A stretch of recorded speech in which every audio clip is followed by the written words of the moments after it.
Welcome back, everyone. It's been a couple weeks. Welcome to a new episode of Cinematic Realms. I'm here with a amazing and just wonderful person today as my special guest. You all know her, Sanrixian, and we're going to be talking about the Terry Gilliam film Brazil. Yes. So I was saying to John, I was like, he asked me what movie he wanted me to review with him, and I was like, well, how about Brazil? Have you ever seen Brazil by Terry Gilliam? And he's like, no. And I was like, watch that. And then him being able to get all the way through it and still want to review it with me after I rewatched it last night, I was like, all right, John, there's elements in there that I wrote in my notes, like John will really enjoy this part because it's like the Dark Crystal. Or things like that, but yeah. Yeah. So here's the thing. I found it interesting, but I don't know if I could say that I liked it. Yeah. Okay, I can't do this. I really can't. Because I'm really just trying to feed the cravings for people who want me to say that I don't like something. I freaking loved it, Sanri. I really did. You fooled me. I was like, oh my gosh, we're gonna have a negative John episode. This is gonna be great. I'm gonna have to be the one defending it. It was like completely loopy and insane, and I loved every second of it. It's definitely I think I had mentioned to you that the reason I wanted to do a Terry Gilliam film is because he's the guy who does the animations on Monty Python. And like that was just always my favorite stupid humor. So he has this like crazy person brain, and this is very well reflected of his crazy person brain, especially in the ducks, like in the piping. I feel like is very, very much a Terry Gilliam move, if that makes sense. Anna says, "John, you troll." He got me. Did you see that, Anna? I was like, oh my god. See, I had sort of plotted this, but I wondered this is only going to work if we don't talk about the movie beforehand. So when you said, no, we'll save it, I'm like, yes, I can do it. Yeah. Okay, so, but yeah, this movie was crazy. And it starts off insane. Just with, the main character flying through the air with wings. And I'm like, what's going on? I was calling him David Bowie ? Or Disco Braveheart or 80s Braveheart with wings. And he has these majestic, like futuristic wings and the silver bodysuit and face paint, and his hair's like all majestic and fantasy-y. And you're like, what the heck is going on? What film am I watching here? Yeah, so you guys got to look at that with the title card. Here's the picture again. This is basically, these are during the dream sequences, which is how the film starts off. And you're just like, what kind of weird, twisted, bizarre fantasy movie am I watching here? And it's not like it's any less insane when he's awake. No, it's equally as insane when he's awake. In fact, I think it's almost like the feeling I got watching it again. It made me think like, because they talk about like you'll see things on the wall in the background. Did you notice that? Like reality or conception or like truth or something like that. And that really got me thinking. I'm like, wait, what if one of these worlds that he thinks is reality is actually not reality? And we won't get to the end yet, but that whole thing, it messes with your mind. You're like, what is what? Yeah, I know. Flash Gordon bird people got nothing on this guy. That's right, Anna. Yeah, it's just the best. Some of the best costumes in the whole film. Like, I just really like the costume design, the set design, which is gorgeous. It was very, again, Terry Pratchett. I'm sorry, Terry Gilliam. I always do that. And I'm probably not a real good expert on Terry Gilliam because I think the only other film of his that I've really seen is 12 Monkeys. Yeah. Have you seen what's the other really famous one? He did Fear and Loathing in Las Vegas. No, I actually have never seen that. Oh my God, I know. That's like a drug trip. Just know that going in. As opposed to this. Yes, this was also kind of like a drug trip. Yeah, I'm trying to think of where to even go as far as talking about, because everything's so insane. I said before that it's kind of useless trying to describe what the plot is, but I think we can describe the plot. Like, yeah, there's a guy, his name is Buttle, and there's this futuristic society where everything is involved in like these little tiny houses that everybody has. They're pretty like manufactured, we can say, and these giant ducts, that's the central cooling and heating system that runs through everything. And like, as you'll see in the film, they like pop out panels and piles of ducks that look like organs fall out. There's ducks in every shot up to Tuttle's appearance. And that's who they're actually after. This group of people who are in charge of this system are looking for the heating engineers, aka the Mandalorians of the movie. I knew you'd like that. I'm sorry.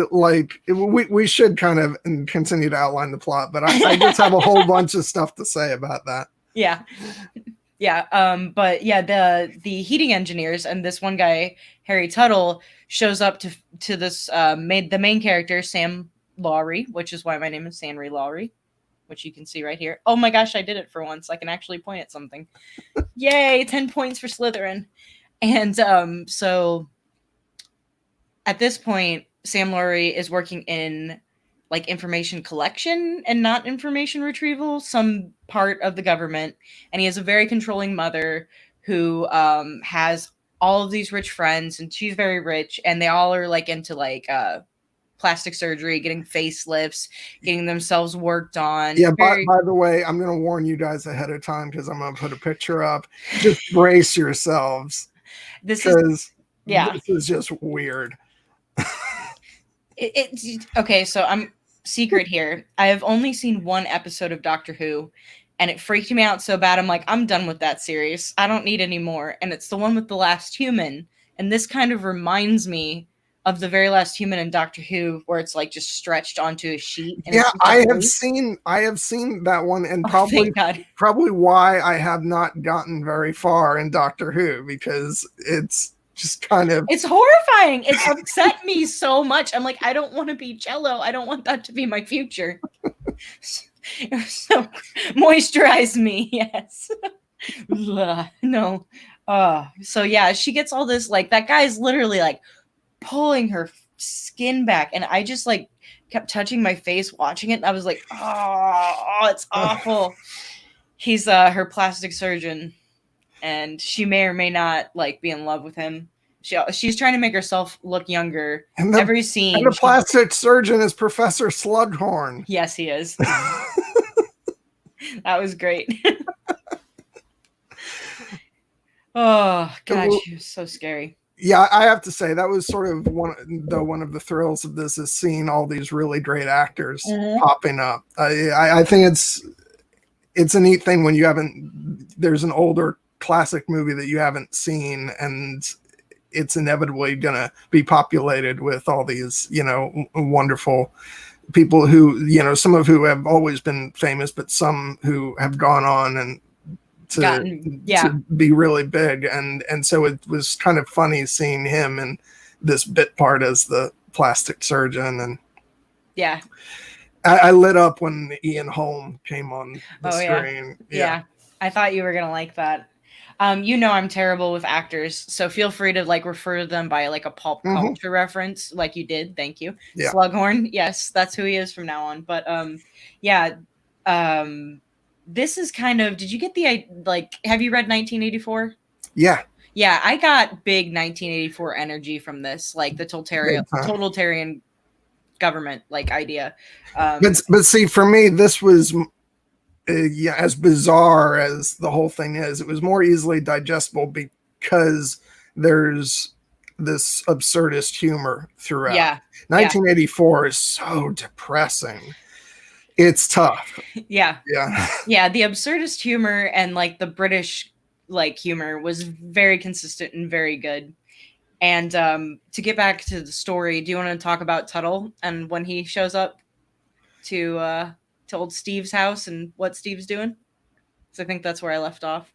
Yeah, so but the whole story kicks off where they're looking for Tuttle, but there's a mistake in the records, and they end up going after this one guy named Buttle, And it's which because like a fly fell on the keyboard.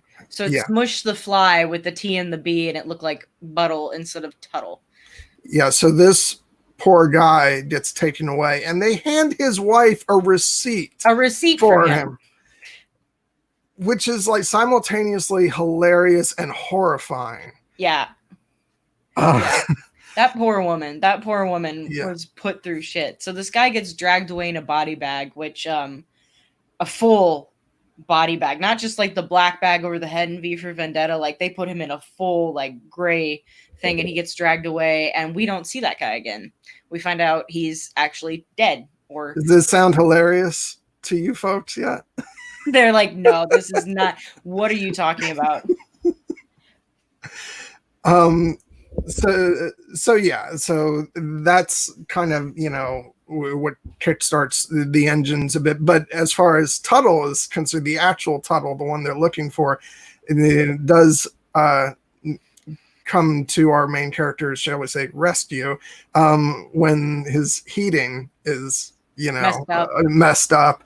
And apparently this guy is in, like, what he does is when God, I'm gonna forget like all the. Oh, you're good. He's a heating engineer, so he shows up and he just really likes the thrill of the job and like fixing people's heating and cooling. So he shows up and like puts this like hacky like thing like a bad, like think of like a bad plumber or a plumber that you're like, why is he only $45 and the rest of them are like, you know, like $150? And he shows up, like hacks into the wall panel, like pulls some stuff out, pulls this little tiny bead out, and he goes, there's your problem. Can you fix it? He's like, yeah, gotta put one of these in, and like puts this like, they call it something fancy later in the episode, but I can't remember what it was.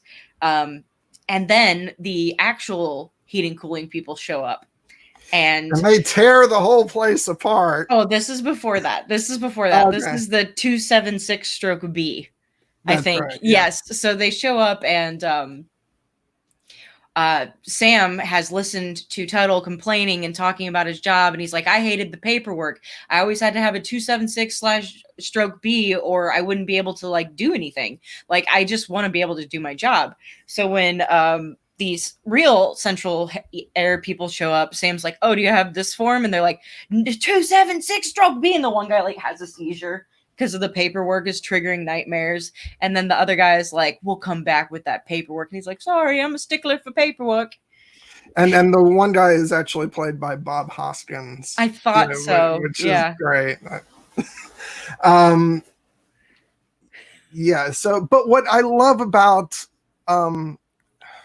it's Tuttle, right? Mm-hmm. I'm gonna get Buttle and Tuttle mixed up.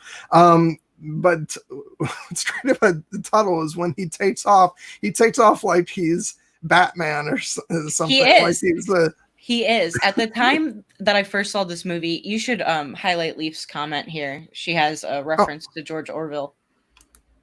Thank you. Nice. That's amazing. Yeah. Oh my God. Yeah. 1984. We got it. But when I first saw this movie, I was in art school, and it was for my film class. And at the time, I was also reading Mike Mignola's BPRD, the Bureau of Paranormal Research and Department. Do you remember Lobster Johnson from that, the superhero? No. That's exactly who Tuttle reminded me of. So I was like, he's Lobster Johnson, but in the movie form. I could probably pull up a picture for you if you wanted, but he's just like a random superhero in that world. But I just he was a superhero. Tuttle. yeah, and it's like, I guess, and they're after him because, uh, is it just because he's doing that work, or is it because we're kind of led to believe as the film goes on that he's a terrorist? But is that ever really confirmed, or is that all in the characters? We're never really confirmed if he's a Yeah, terrorist or not, or if that's just like what he's afraid of, what Sam's afraid of, that he's a terrorist, and he's going to yeah. find out. The romantic interest, which we haven't gotten to, Jill, is a terrorist. Sam's also worried about that. But Tuttle is like, he's like, just like the spirit of the people, is what I want to say. Because when he leaves, he doesn't charge Sam for his repairs. He goes, "Hey, kid, we're all in this together." And that line stuck out to me in 2000, God, whatever. I was in college. Like 10, 12 -ish, I don't know. That's funny. I said I was going to get the names mixed up, and Leaf is right. That's kind of the whole point. Yes, they did. Yeah. Yep. But then we go back to, I think right after this scene, we go back to the dream sequences, which are intercut the entire time with the main story. So it took me a while, like especially the first time I watched it, I was like, what is this angel person have to do with anything? And I'm like, oh, it's the same character. Okay. It's a dream. All right. Okay, cool. Did you get it immediately? Oh yeah, I knew it was him. Well, probably because I'm so familiar with.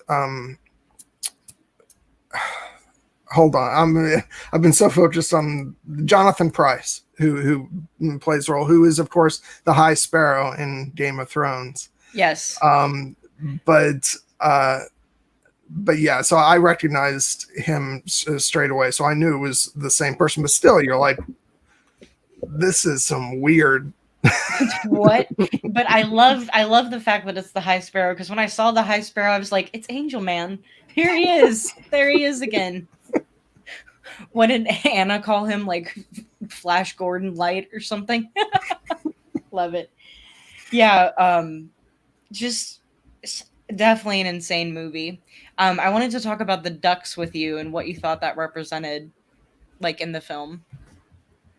I, it's so funny because if I had just gotten to see this more than once, I probably would be able to talk more about that. But I'm still kind of recovering from just trying to figure out what was going on. Okay. Okay.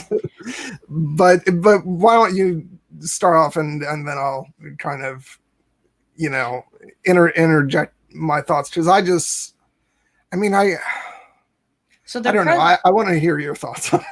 my thing is, I was writing down like occurrences of them as I was taking notes, and I just kept noticing them in almost every single shot, like I think I had mentioned before. And I think they're kind of there to represent like that the government is always freaking listening to you and always watching you, and they surround literally on all four sides of all the inhabitants. Some people even, the back and the front wall that is full of ducts in the wall and all these pipes and all these tubes. So I think it's just a symbol of like the government and oppression and being like surrounded and contained.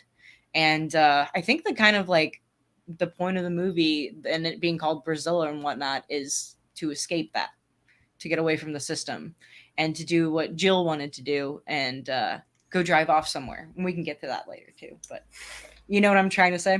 Kind of. Yeah. You're not drinking orange juice. I'm not. Well, it's always water for the streams.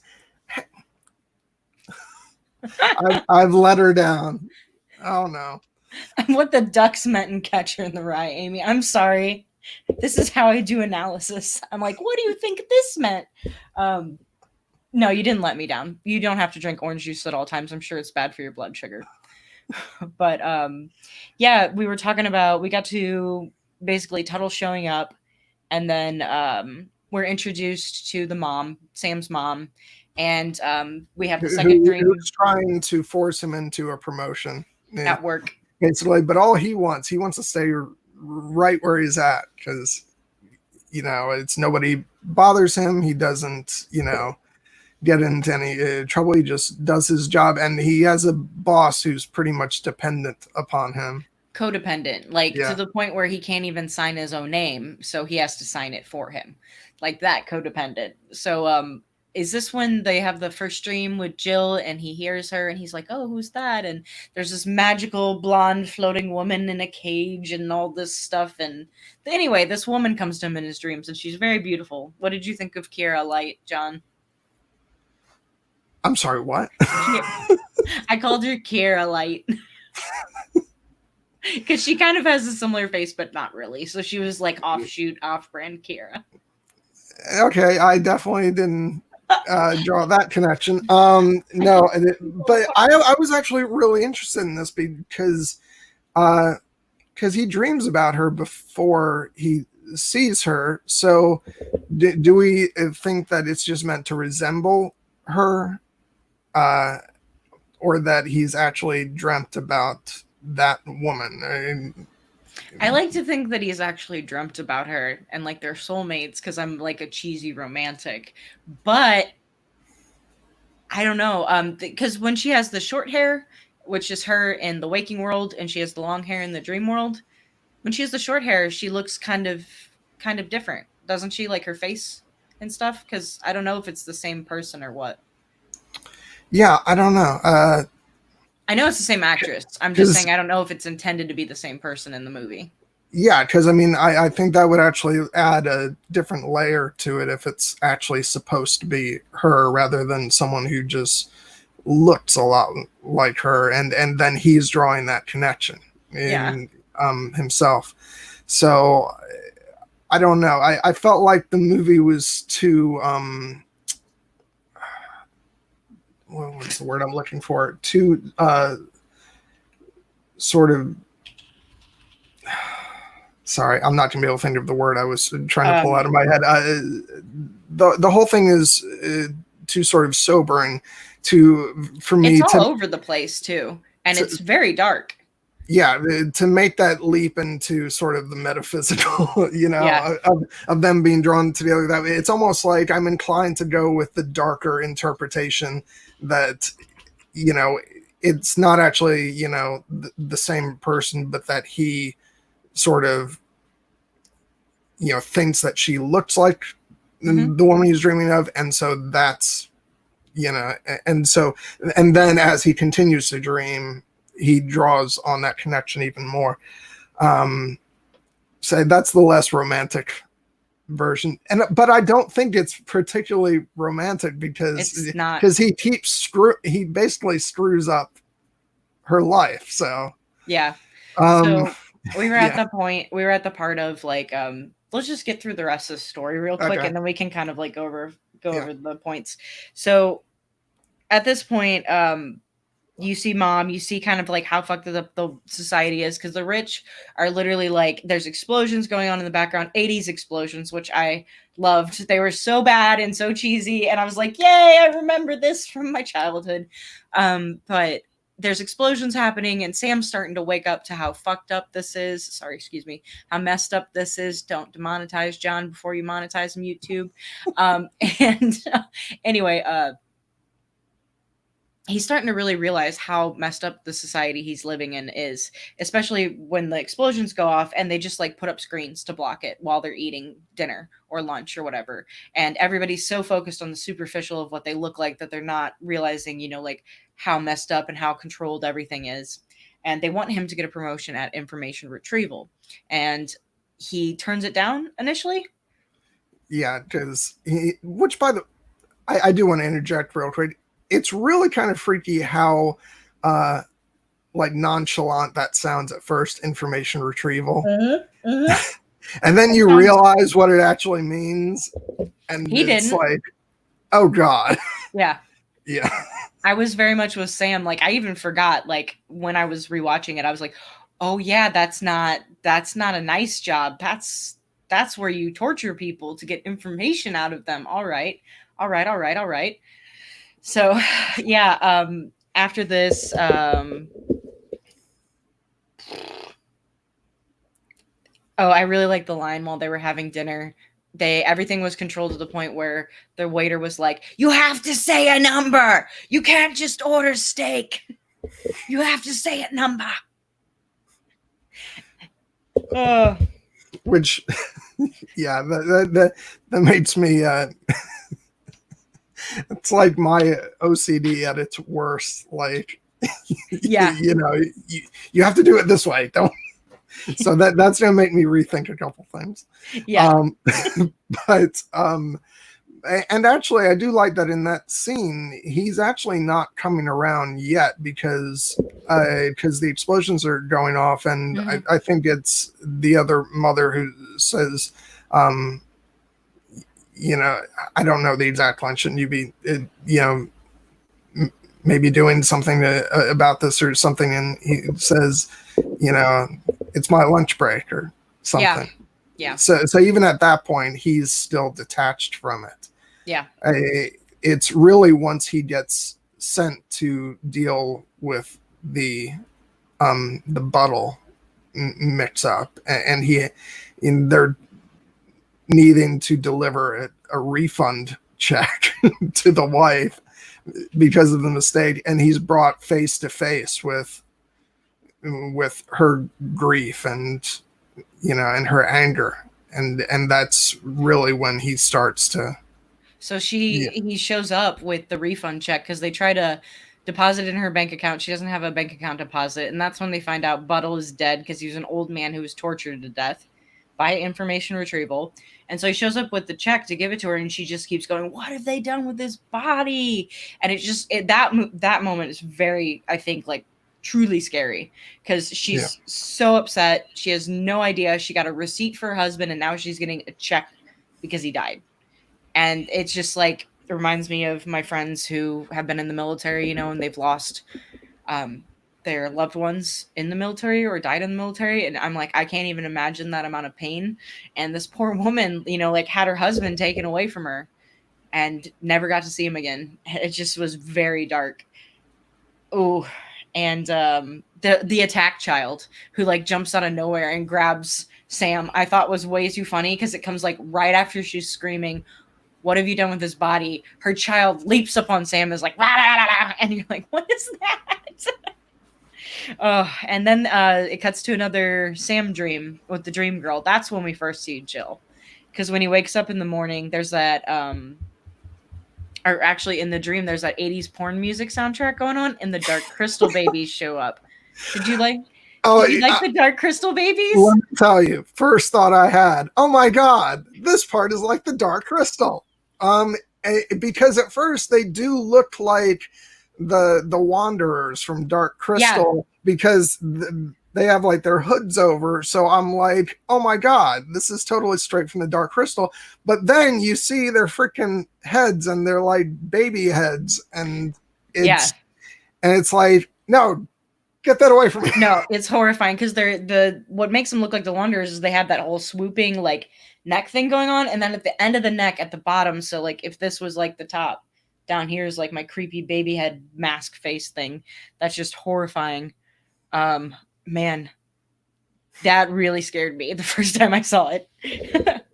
And then at this point, I believe the Central Air people show back up, and they're like, "Who fixed your ducks?" And that's when they like start going after him. And this is also, I think, the dream where the Kangas Khan made out of ducks shows up. Genghis Khan. Yeah. Super cool. I'm sorry. The whole thing is just so It's weird. so detached and out of it. Like, I've literally said like 4 sentences, and John's like, that could be any part in the movie, because it literally could. It jumps around so much. It jumps back and forth from the dreams to the reality sequences. I don't know. What did you think of Sam's boss, Mr. Helpman, the guy in the wheelchair? Which, by the way, we know him too, because it's Maester Aemon. It's Maester Aemon, and he's younger. Do you see why? But somehow still old. Yeah, still old. Yeah.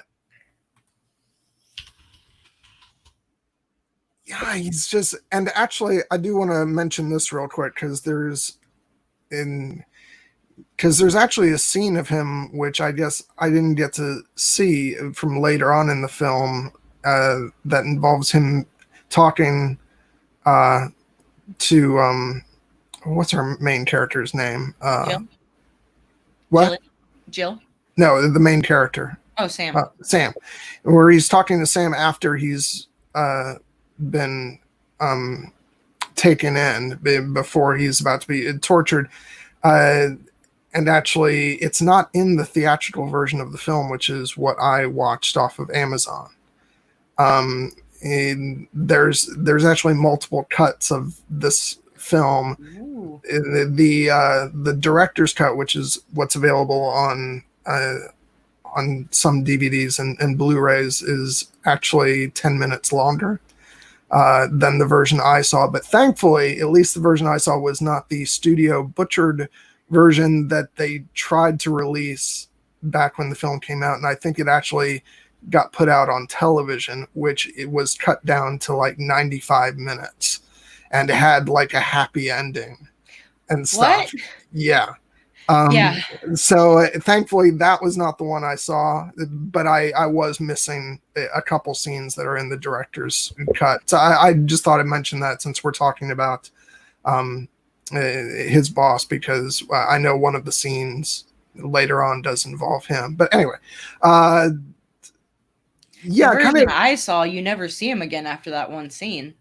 Okay. Like, yeah, so I didn't see the director's cut either. Okay. I might have in college, but that information is lost to me. Yeah, it seems to be that the version we watched is perfectly acceptable. Just it's maybe missing a couple extra beats. So, but yeah, kind of intimidating in this sort of like nobody wants to sort of upset him kind of way. I think there's just the way, people are speaking to him when he's at that party and stuff. And when Sam says he's changed his mind about the job, it's kind of weirdly intimidating the way, he says, if I say you're in, or, it was weird seeing Maester Aemon in that kind of role, because I'm like, no, be the sweet, kindly old man. Oh, he was not the sweet, kindly old man. I would have loved to see him as Tuttle. That would have been fun. But no, he was not a sweet, kindly old man for sure, because he's the head of information. Well, is he the head? I think he is. Like, he's really high up on the ladder where he doesn't have to actually be involved in the process. But information retrieval, as we discussed, is not as polite as it sounds, or as pleasant as it sounds at first. Would you call it like innocent sounding or deceptive? Yeah, and one of his quote unquote best friends, who which that's certainly debatable, works in information retrieval, and he's played by. Let me just pull up the cast list, because I feel sucky about not knowing this actor's name, because he's actually a very famous British actor. Mm-hmm. But anyway, so he's, kind of portrays this very nice, warm exterior, like, yes, how are you doing, Sam, and all that stuff, and meanwhile, later in the film, we'll peek behind the curtain and see what he actually does. Yeah, and it's downright chilling. Yeah, and also him making Sam help him pee, I thought was like really like strange, and they like focused on it so much. I was like, oh, that's kind of manipulative. All right, I see what he's doing. He's making him seem like he's helpless, but he's not helpless at all. There's a British film that came out, I want to say about 10 or so years ago, a comedy, where I think it was called Death at a Funeral. And he plays like this elderly grandpa, and there's a similar sequence, but I'll just say it's played with much grosser humor, and you can imagine where that might go. But that reminded me of that, and I have to imagine that was an homage to this. Oh yeah. Most likely. Yeah. What actor was it? Did you figure it out? Well, that actor who was also Maester Aemon, his name is Peter Vaughan, but the actor who plays his friend Jack is Michael Palin. Okay, yeah. Yeah. This movie, I think at this point they start showing you the other mom who's like his auntie or whatever. Yeah, and her work is not going as well because she seems to be falling apart more and more as the At film first, it's goes just on. like she's wrapped up and her chin's wrapped up. It's like she's rotting. She's like a really good indicator of like the the society and the state of Yeah, society being held together, you know, by like tape and glue and stuff. And she at this point just has like some red around her lips, I think, and like a bandage and big sunglasses on. Oh, we've got complications, but I'll be fine, honey. yeah. And Every like, time it's about to get better, yeah, it's fine, and she just keeps getting worse and worse. they show you her like 3 times, and the first time it's not that bad. The second time she's got bandages more on her face, and you can tell her nose is like rotted off because there's like green like pus and stuff on the bandage. And then the third time she's like got a bandage on her hand. You can't see her hand. Her face is entirely covered. And oh, I'll be right as rain in 3 days time. Woo. And then we're not going to get to it yet, but then of course there's near the ending, which dream sequences and all that. So it's taken to an extreme, but it's, I can easily imagine it was the truth, but we're going to save that. So yeah, so I guess we should probably talk about Jill a little bit because she's come into the proceedings and she's been sort of filing, complaints and trying to figure out what's happened to her neighbor who was Buttle. Mm-hmm. And so as a result, they've sort of identified her as a threat just because she's, creating a disturbance by, talking about it. And so because the information retrieval doesn't make mistakes, so they're trying to cover their mistake, and they want it to go away. And she just keeps showing up and like, oh well, the doorman at the job keeps being like, oh, you need this, and this on this form, and she goes and she gets every single piece, and he keeps just denying her. And so Sam's coming down the elevator, and he sees her, the girl from his dream, right there, and you're like, oh shit, she's real. And he like is all enamored and the music swells and you're like, oh, it's Dream Girl, here she is. It doesn't quite go as he thought it would. No, you tell it. I mean, it's a really bizarre sequence of him basically forcing his way onto her truck and her repeatedly saying, get out of my cab. And then there's just this hilarious moment where, and it's great to watch, where she's basically, just putting him on by saying, no, let me take another look at you. Yeah, you're exactly my type. And it's just so he'll lean back so she can open the door and kick him out. Yeah, he leans back so he won't be able to hold on, and she kicks him out, and he ends up like holding onto the back of her truck, and he causes like a big scene as he's leaving his job. So they're kind of like on to him at this point. Like, what is this dude doing? He's been using his work computers to find this girl after he initially sees her, and then he sees her in the lobby, right? Yeah. Yeah. So, woof. And it's and he just keeps like, she keeps trying to drive in a way that tosses him from the truck, and he keeps like holding on, but he causes so much trouble because once he gets on, he like forces her to go through like roadblocks and stuff because he's convinced that she's with the terrorists and that she's actually in possession of a bomb.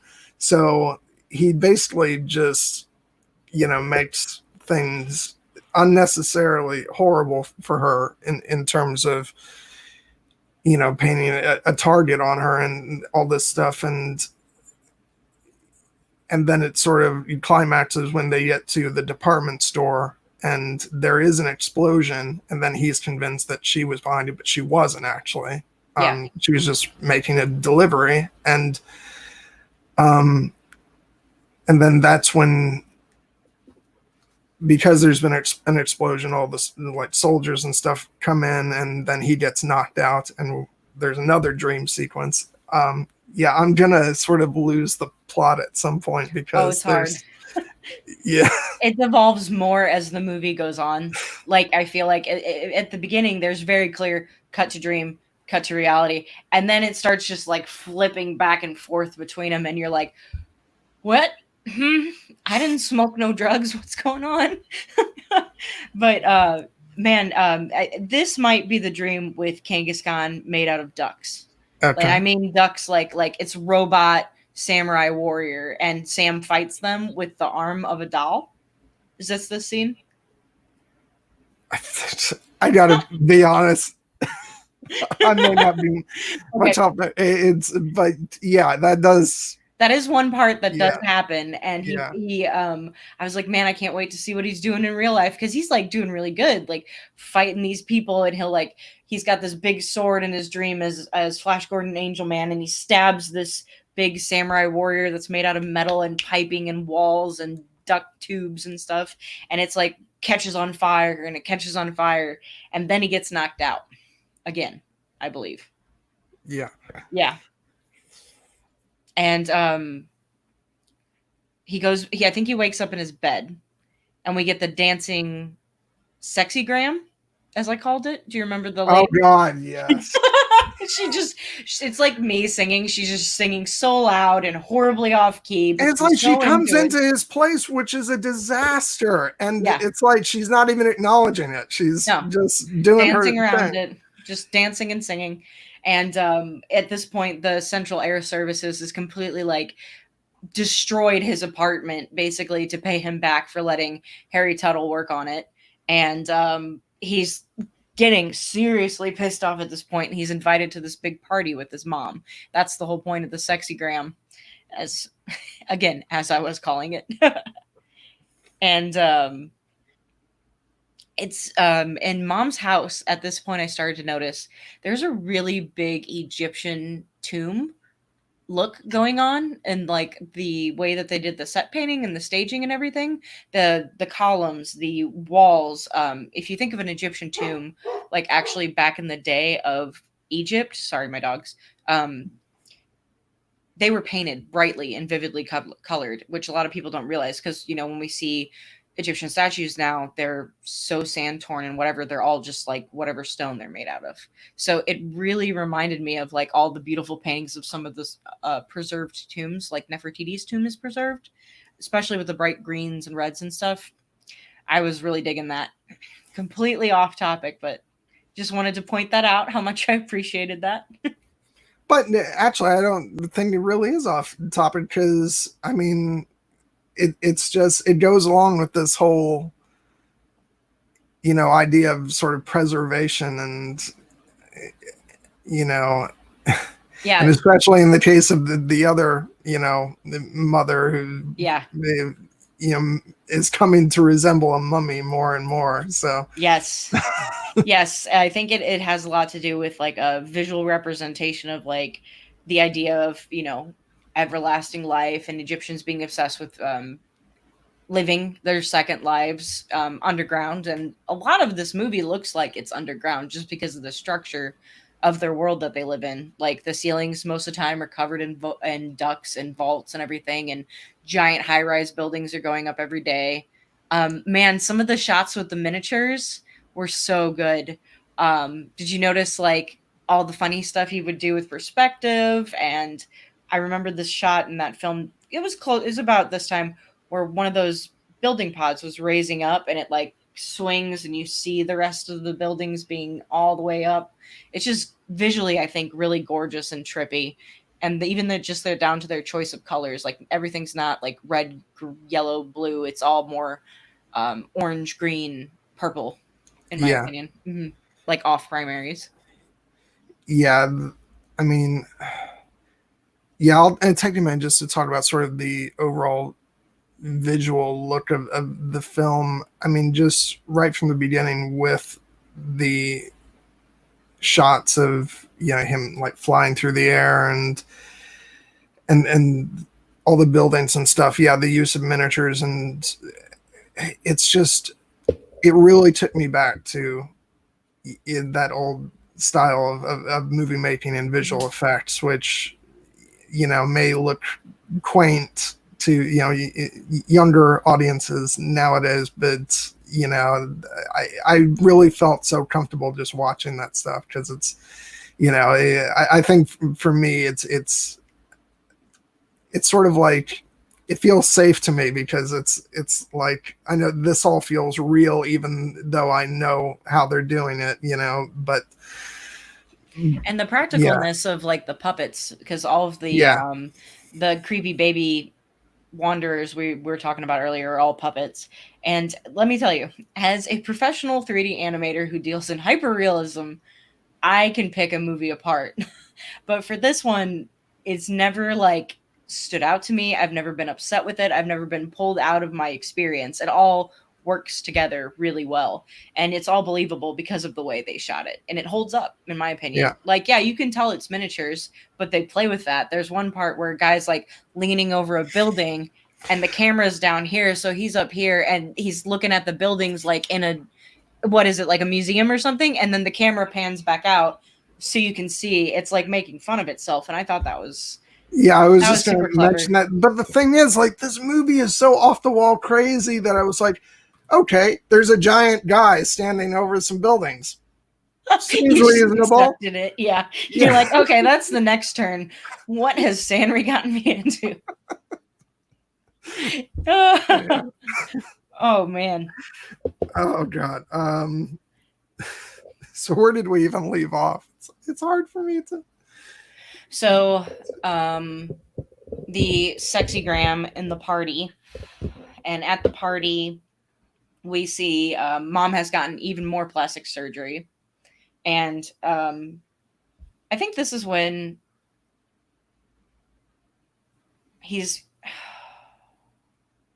I don't remember really, honestly. I just Yeah, remember some key points from the party, like the way it was shot and the food and all of the yeah. mom flirting with. Is this where he asks to take the job Yes. after? Yeah. Okay. See, we're getting Yeah, we stuff were mixed out of way, order. because it's just that's the way it's cut. But this is where he asked to take the job, I believe. And And there's also the another scene with his friend Jack where you know, he's like, you know, she's just had some work done. Can you tell? And he's oh like, yeah. oh yes, I always wondered if they were, you know, Well, what he says is, real. you remember how they used to stick out, and the lady's just like standing there, and it's like from this angle, so you can like see her boob. So of course the poor dude Sam's just like looking at her boobs, like very politely, like trying to be like, yeah, they look great. I don't know why you're having me do this. I'm awkward, but he was talking about her ears were pinned back, so your ears sticking out, and that cracked me up. Just that's what kept me going through this movie. Through the darkness, there were funny boob jokes. He's Gotta like, no, no. Well, I thought you had fake. Maybe you wore fake ears. Yeah, I thought you maybe wore falsies, false Yeah, ears. Yeah. And yeah, that was great with Jack. And that's where you really get to see Jack, who's apparently Sam's friend, who also works for information retrieval. He's like, oh yeah, you'll love it. So at some point then Sam starts his new job and he's super motivated because he wants to track down Jill and find her and like chase her down and be in love with her, I think. And then the whole car chase thing happens after this, right? yeah. Yeah, yeah.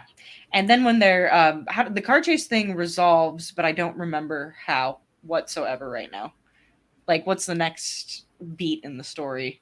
Oh, then well, we talked about they're in the department store, Mm-hmm. And and the bomb. the bomb goes off, and so I think what happened was we got our sort of story sequence mixed up because we got to the point where he gets knocked out, and then you thought the next scene was the dancer, and that's how we wound up going back. Yeah, sorry, I'm sorry. That's fine. It's a very complicated movie. You know what? Maybe I can. Do we have screenshots? Yeah. No, I was actually going to look at the plot description so I can just move us on to the next part because I'm having trouble. But I do want to throw this up. This is slightly before the car chase when he starts working at information retrieval and he has, you know, and he's trying to get information on her and he's dealing with this guy, which is sort of hilarious, but who basically gets him all the information he already had. He's like, just let me on the damn computer. Yeah. I like their computers too, like the Yeah. giant zoomy screens that are supposed to be futuristic. I mean, they weren't far off. The typewriter's kind of old, but they tried. Um, Yeah. I think the next beat is like Tuttle showing up on the rooftop, and her being on the rooftop, Jill being on the rooftop, and like him asking her if she's a terrorist, and she's like, "How many terrorists have you actually met? How many terrorists have you actually met?" Actually, that is while they're in the truck. Okay. Actually, the what happens after sorry, I guess, yeah, there's people wondering if my water is actually water. That's me. Oh, okay. I'm just teasing. Leaf was teasing you and saying, Yeah. "Is that really orange juice?" But no, one of the next scenes is actually when he comes back home and Tuttle is back and he's switching Oh, out the pipes, yeah. which, you know, What he does is he switches out the pipes so that the central cooling people who have been jerks and buttholes to Sam the whole time are inside messing around. They're in their suits. It's freezing in there. It's literally like there's ice crystals and stuff, and they're in these like suits to keep them warm. So Tuttle rearranges the pipes to send the poopy water into their suits, and they burst. and when they burst, there comes the Sam says shit, and then Tuttle says, "We're all in it together." Yep, he does. That's the line of the film. Like if you've seen Brazil and you find somebody else who's seen Brazil, you're like, we're all in this together. And man, after I watched that, I was working at Blockbuster, so I just say that to everybody. Like when they left, I'm like, sure, we're all in this together. Have a good day. You know, just being a goof. But man, that because the poop water, the shit hits the window, it like, and then Sam instantly is just like shit, and then Tuttle's like nodding, like lighting a cigar. It was just perfect. Chef's kiss. Which, by the way, we haven't even really mentioned that that Tuttle is played by none other. You can't really see him, but it's Robert De Niro. Yep. Which I was not expecting going into this movie, and then I'm like, You can see him at the end in that shot before he slides down the thing, like where he takes off his mask and like his stuff, but that's the only part really in the movie you can clearly see it's Robert De Niro, in my opinion. It's young Robert De Niro too. yeah, It's sexy Robert De Niro, which is nice. Sorry. You get to thirst after Kira, I can thirst after Robert. it's fine. Although it looked, when he's all up in the suit, I've gotten so used to seeing older Robert De Niro that he looked like that in my head. And then when he took off the costume, I was like, oh, that's right. He was still young. Yeah. At this You're time. like, oh my, yeah, because yeah, we're all used to older Robert De Niro at this point. But yeah, he's I knew you were really gonna like the cast. Yeah, I knew you were really gonna like that. But man, this at some point, like after that, doesn't she come around his place then? yeah. Yeah. She's pretty much there as Tuttle is about to take off. And this is where you really start to, and I had a hard time figuring out if I should be adjusting my expectations for 1980s cinema and how romances were expected to play out on screen, or if we should start to suspect that he's having, like, waking dreams as it's progressing, because she seems to kind of reverse from her earlier position and is now into him basically, and he takes her to his mother's place, which, wow, isn't that romantic? Oh, so romantic. And they kiss, and and then he winds up going to sort of mess with the records to make it seem as though she's dead, and then he goes back and they have a love scene. So you're kind of wondering if how much of this is really happening and how much of it is his brain. Yeah, because her hair it changes from the scene before where she's outside. Once she goes into his bedroom, she suddenly has the long hair like the girl in his dream, and she very obviously has short hair in reality. So you're Yeah. like, what is happening? Like that. And even when they wake up the next, you know, The next day, she has morning, the short hair. yeah. So yeah, so I was it's funny because it's just hard to figure out because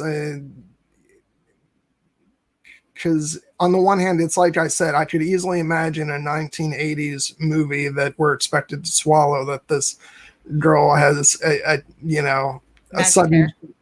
well, no, but in terms of her feelings of him, Oh, okay. that like, okay, yeah, so the story needs it, so she's into him now. Yeah. um but I do think that the way the film sort of plays out, it gives you that room of thinking that there's there's no way to really tell how much of it is in his head and how much is really happening, because he starts to basically I just crack more and more as the story progresses. He's got a lot of stress on him. He's running Yeah. from this terrifying agency. I would say that they kind of bonded after the explosion. Like when he Hmm. pulled her up and he's like, "What are you doing?" She's like, "I didn't do this." And then they help the other people get up and he takes her back. I feel like they did kind of bond, and maybe she did like him, and also, who knows? Maybe she really Yeah. said he was his type, or maybe she really meant it. That's what I want to think. I But will just say, like, I could not believe I was hearing this in a movie as it was said, but I just have to mention when he comes back after having, changed the record so that she's, dead, and he says, "You're dead," and she says the line, uh, "How about a little how necrophilia?" about a little necrophilia? Yeah, I have that written down right there because I was like, oh I'm my. like, what? Yeah. Oh man. So then shit hits the fan. Not the shit that hit the window, but shit literally hits the fan because they're literally about to get busy, and the information retrieval shows up, and they grab him and they pull him and they throw one of those bags on him, and you hear gunshots and you hear Jill scream. Yeah. And what's the next scene after that? Well, that's the thing. What I was talking about with the director's cut, apparently there's stuff in between. But in the version that I think we both watched, it cuts directly to, the hood being pulled off and he's in the chair.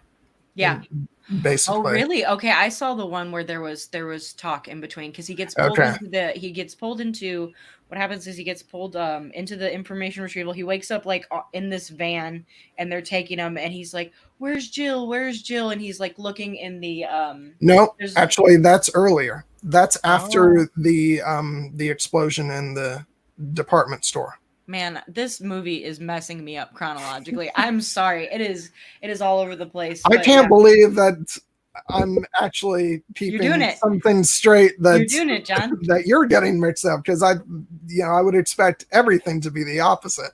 No. But yeah, so but apparently in the director's cut, I know there's specifically a scene where he's in a cell and the boss, forgetting, we'll just call him Maester Helpman. Amen, Maester or Amen.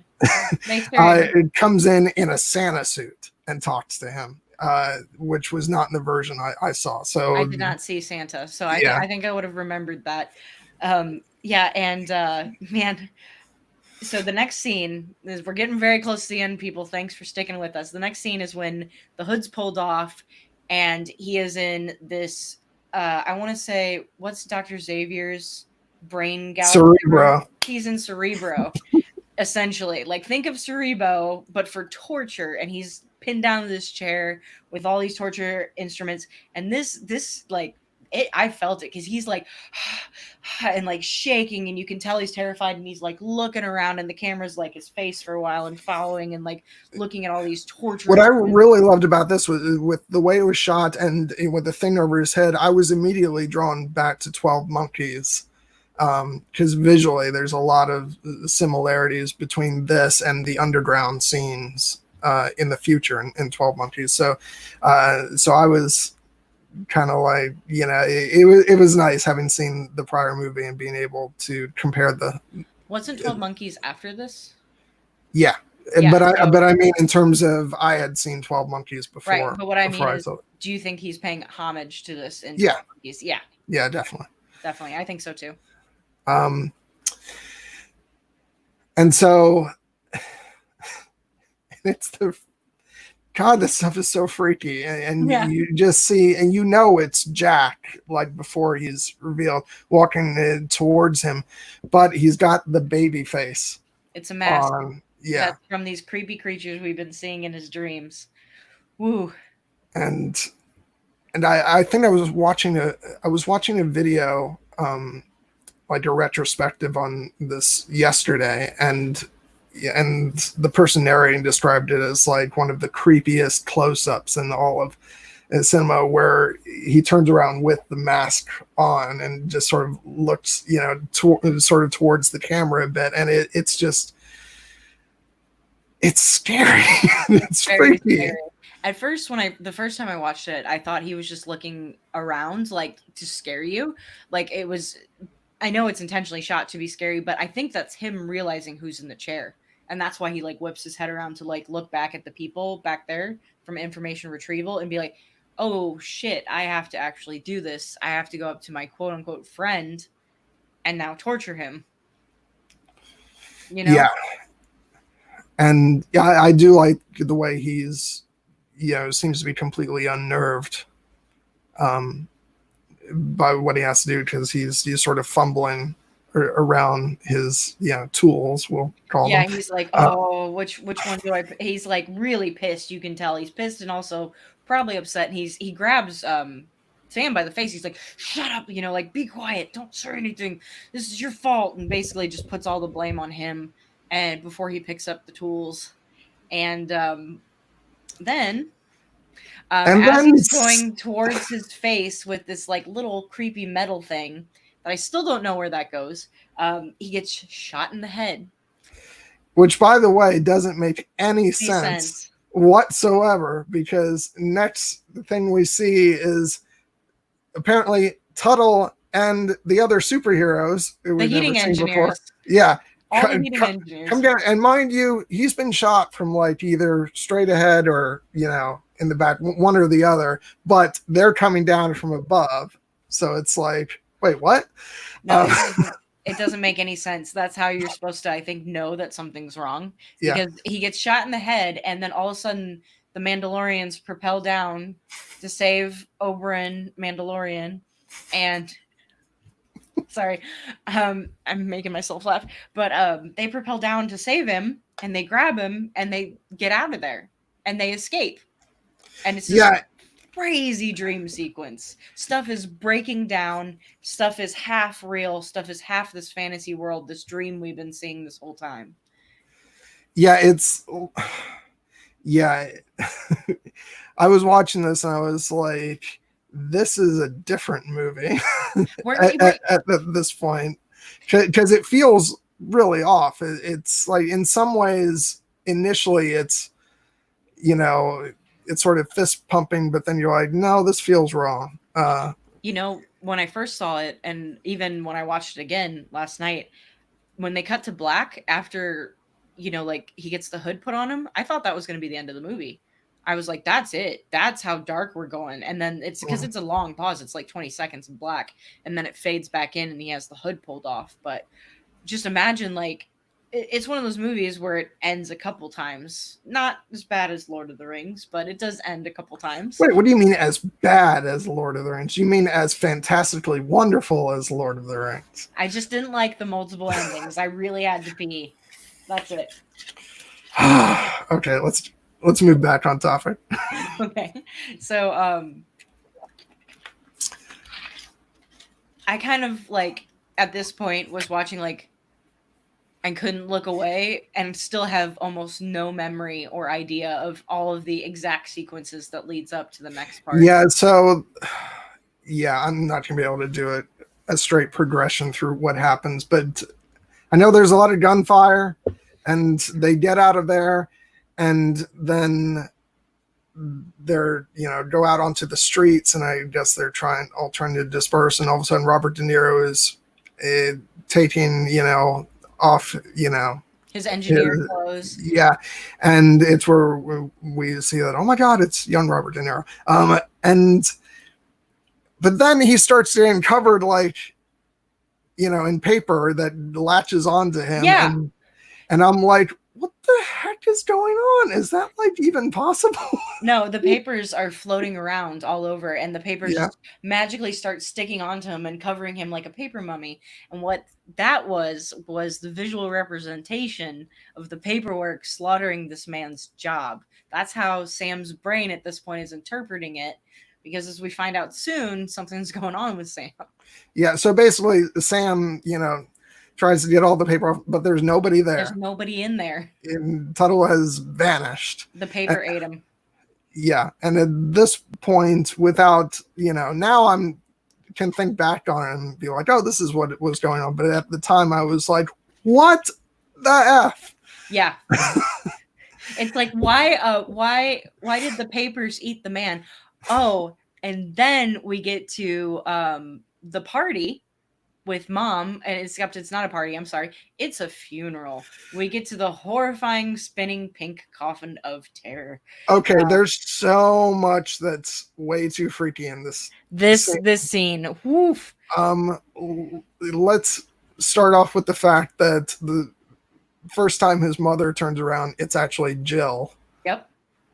And that has you just wonder what that's saying.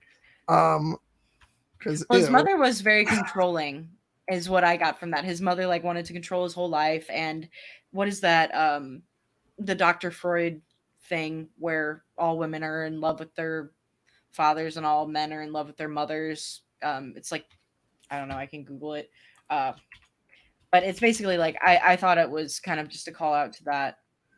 Yeah, and then we get the actual coffin sliding down, and just this is the coffin holding the other his mother's friend, who has just basically melted or disintegrated.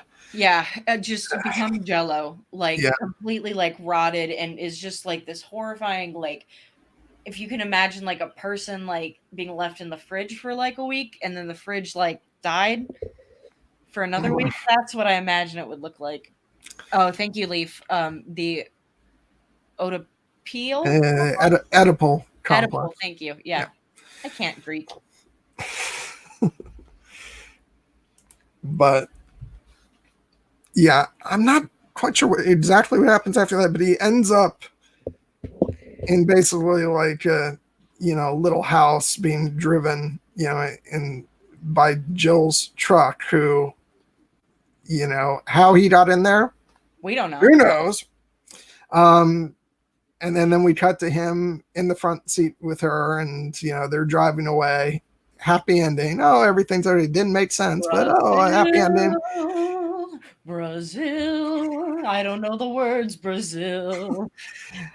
But then cut to nope, he's actually still in the torture chair, and his mind is completely broken as we see Jack and Mace Raymond.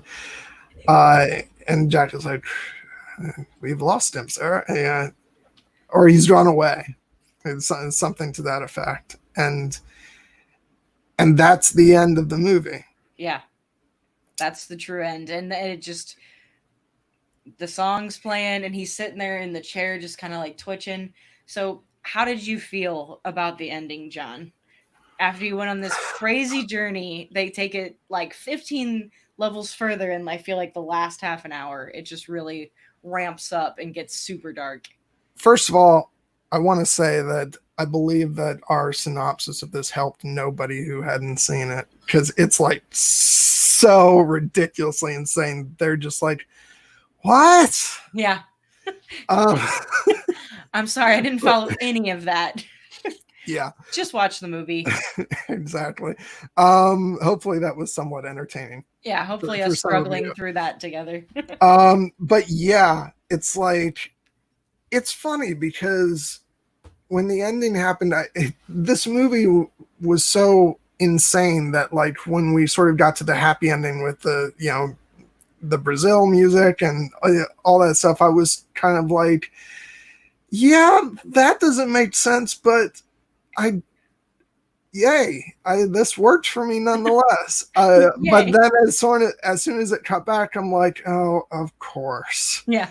Uh, and then that was followed with feelings of like depression, like, wow, this is, it makes sense, but damn, this is dark. But then I was like, you know what? It couldn't really be any other way. This is Yeah. great. I love it. And yeah, I think it sticks with you because of that, Yeah. because it ends on that note. And this is what I was talking about before. The studio cut that they tried to put out actually ended with the happy resolution, which is like, Were you doesn't paying make any attention? sense. Yeah. Yeah. I don't think the studio people were, that's for sure. But it's just one of the craziest, darkest films I've ever seen that is also visually beautiful and visually like just stunning. um Leaf says it helped people who had seen it. Yeah. Yeah, hopefully, buddy. Yeah, But and it does have a very sort of 1984 ending, but again, it was easy. It was more enjoyable for me just because of how absurd the movie is and how humorous elements of it are. A lot of it is very dark and depressing, but it's so weird and so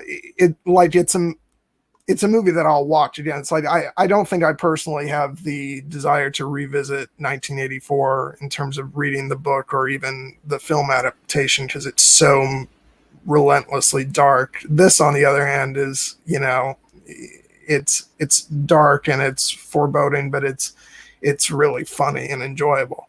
But yeah, it's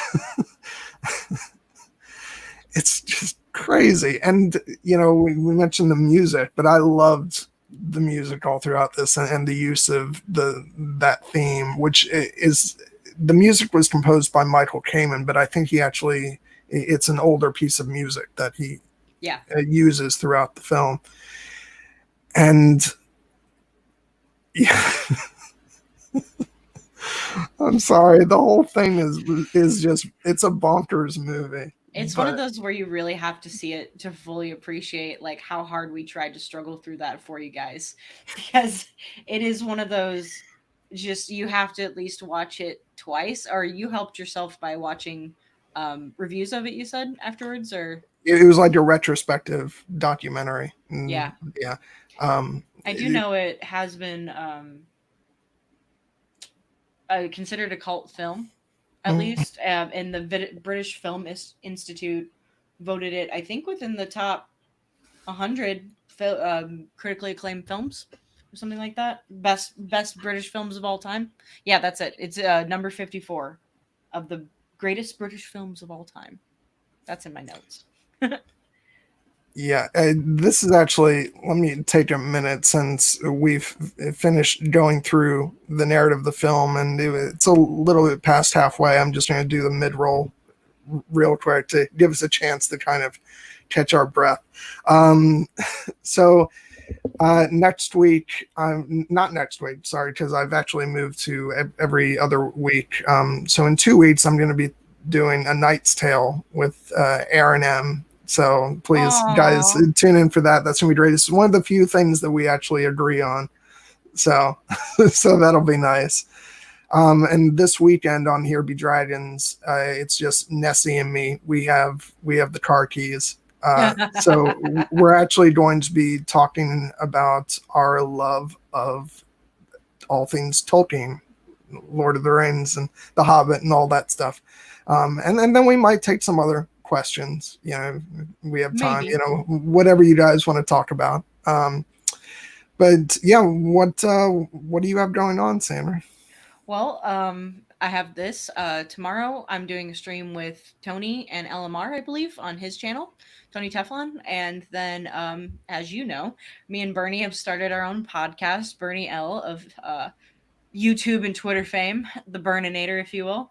It's called Illumination. I would drop a link, but I'm not a mod. So we have it on Twitter. You can find us there. It's retweeted by both me and Bernie, and also there we do have a YouTube that we're gonna put audio versions out. We might do the occasional live stream, just shenanigans and fun. Yeah, Excellent. no adult supervision on the weekend or tomorrow Sunday for Here Be Dragons. Sorry, I know what days are. I know what things are. Yeah, that's. I know her and I are gonna have a lot of fun, and finally, not having to be dragged down by that Steve guy. Who's that Steve man? Who's that Steven person. He's gonna hate that I called him Steve on Oh yeah. live. Oh yeah. I'm sure he'll hate when I say Steve more. Okay, yeah. So let's just jump back in now that we've sort of worked our way through the plot as it is of the film. Just I need to know, like, what was your first reaction when you originally saw this movie? I saw it when I was a senior in college, so I was already running on about, I don't know, 2-3 hours of sleep a day, and I saw it at 8 in the morning, and I saw everything up to about an hour and 45 minutes through, and then we finished it up the next time. So I thought it ended, and I thought, oh my god, that's the end, because I was very shook. Like, I'm pretty sure I had nightmares, and it just stuck with me that we're all in this together line. And then, like, I loved Harry Tuttle, obviously, but it just kind of like stuck there in the back of my mind as like a reminder, like, watch out for the government, don't trust the air conditioning people, call the cheap plumber. That's the way you do it. And it just was one of those things that it bothered me deeply at first, and then I grew to like really appreciate it, if that makes sense. Because I did read a lot about it afterwards, and I did like look at some retrospectives and things like that, articles that came out at the time. But I don't know, something about I'm reading V for Vendetta right now, the Mm-hmm. actual comic. I don't know if you've ever read it, but the comic's very different than the movie. I love both of them independently, same way with Watchmen. But I'm just a big Alan Moore fangirl, let's not lie. But the 80s, some of the people who were writing in the 80s really had some very interesting, I think very relevant views to politics and totalitarian governments, and like it's very interesting in the context of what's happening in our society right now. I think that's why I wanted to bring it up. Yeah, I mean, it's. I'm kind of shocked that I didn't find it even more depressing than I actually did, because it's not an easy watch, nowadays, especially. But it's funny that you say you even had nightmares from it, because Oh yeah. I watched it really late at night, and I'm sort of shocked that I didn't have nightmares, because it's just because it's the type of thing that usually it really, and it did get under my skin. But I'm happy at least I wasn't dreaming of you know Dreaming of ladies falling apart. That's the one that messed me up the most out of everything. That Jello woman messed me up, man. I remember that just like sticking out, and I'm pretty sure the second half is when we saw that part because it's near the end. And the kid next to me was eating a Chipotle bowl, and he just like put the lid on and slid it away because it was just so disgusting. Woof. Yeah, it's just one of those that sticks with me. And the thing that sticks with me the most, or I try to think about, is I'm like, okay, next time I'm in a situation where somebody needs help, I'm gonna Harry Tuttle it, and I'm gonna be like, hey, you don't have to pay for X thing. We're all in this together, you know. There's some good and there's some humor that kind of balances out all the terrifying darkness and the creepy babies. Yeah, I do want to talk a minute about sort of the Harry Tuttle part of the story, because presumably, I mean, there's nothing that we actually see in reality that necessarily confirms that he's involved with the terrorists. Yeah. That he may very well, his whole thing is just going in and repairing, Yeah. the ducts and stuff for people who, who can't get, through to, the actual government for help and stuff. And that's why they're after him, which is Because he's insane. illegally repairing ducts. He's doing Yeah. work for central services, but he's in trouble because he's not a real technician. So for me, what I think about it is, as far as Harry goes, I think there's like three really ambiguous things in the film, and I think why they're after Tuttle is one. Like, because obviously, well, we know why they're after Tuttle, but I think, is he actually a bad guy or is he actually a good guy? Is one of those things that's left ambiguous and left up to you to decide. And then also, Jill, like with her hair and that dream sequence, like, is she actually into him? Was she actually there? And then Sam's mental state, of course, would be the third one. And like, how much of this was reality? How much of this was dreams? Was he descending into madness? Like, what the heck was going on there? Because he just kept waking back up in his apartment. Yeah, it's like when the film starts, has he already started a descent into madness, and is that what his, dreams are all about? Has he already been cracking before we've even met the Yeah. character? And so yeah. Wish we had the director's cut. I want to see that extra scene. Just was, you said Santa visits him in this terrifying, the information retrieval area, and I'm just like, I want to see horrifying information retrieval Santa. Now I have to like look it up on YouTube after this. Yeah, But well, it's his boss yeah, in I know the it's his Santa boss. outfit. Yeah. Um, I just and want to see it. yeah. Well, I actually, after I watched it and I realized that I hadn't seen the director's cut, I immediately ordered the Criterion Blu-ray. So I've got that. It's on the way. So Okay, you'll let me know. yeah. Um, but that does open up questions for me. If from what we see, Tuttle, maybe not even involved in any of the terrorist activities. So like, who's behind the bombings? And Mm-hmm. and my thought even went to, could the government itself be behind that as some sort of manipulative tactic? Yeah, And so yeah. definitely. Yeah, so I think there's a lot of different directions you could go, because so much can just be open to interpretation with this. And Yeah. I think it's very much left for you to decide. Like, personally, I think Tuttle was maybe an anti-hero, or I think he was the more heroic type of the two. I definitely don't think he was a villain. I definitely don't think that Sam was a villain. I think that they were just people caught in the system, and the system is supposed to be the villain, if that makes sense. yeah, Yeah. I gotta tell you, that whole ending sequence was so trippy that I remember when Sam is going through like all the papers and there's nobody there. It's like I was so reaching for all these different things that when that happened, I was like, oh my god, he was Tuttle all along. And he was Tuttle. That's the camera zooming in on your face. He was Tuttle the whole time. Yeah, I was like, where did he go? I remember the first time I watched it through, I was like, did he die? Did the papers eat him? Did he vanish into the, I don't know. The paperwork killed him. I mean, they set it up, and at this point I'm pretty sure poor Sam was already gone. Like, his brain, and I don't Yeah, know what kind of brain scrambly thing they put into his head. Could you figure that out? Like, what Jack actually did to him? I'm not even sure. None of those It's tools look like things that I've seen. Like, and I've seen a lot of medical tools because I've done a lot of medical animation. And I was like, that's not a scalpel. That's a weird scalpel. What are those big balls on the sticks?